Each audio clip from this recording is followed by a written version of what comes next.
Je voudrais donner 3 dates.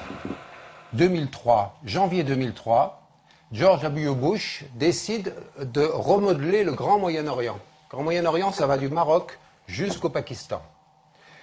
Et il attaque l'Irak, avec les arguments que vous connaissez, dont on sait maintenant qu'ils étaient bidons. Il n'y avait pas d'armes de destruction massive.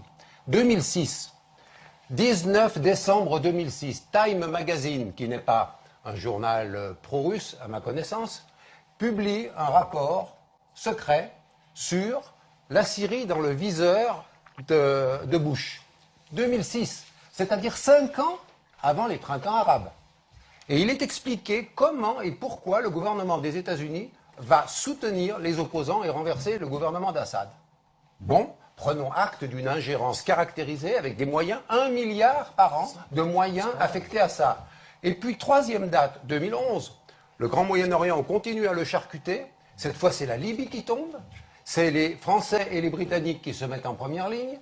Et dans cette même période, on commence un nouveau programme sur la Syrie, du côté des États-Unis, pour armer les combattants.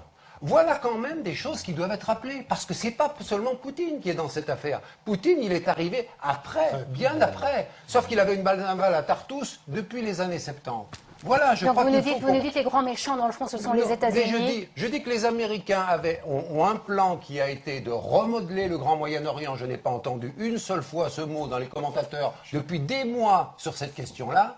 Et ce projet, c'est un projet de prise du pouvoir et de faire tomber tous les États qui étaient bassistes, indépendants, tortionnaires, on est d'accord, mais avec un chaos beaucoup plus grand depuis qu'on a dégommé Assad, dégommé Kadhafi et qu'on essaye de dégommer Bachar, on a effectivement beaucoup plus de morts et beaucoup plus de réfugiés et beaucoup plus de drames humains. Voilà le résultat. Donc il faut quand même que vous soyez cohérents avec vos postulats de départ. Est-ce que vous soutenez ce projet-là, ce dessin-là, ou est-ce que vous considérez, comme moi je le considère, que toutes les ingérences ont été négatives?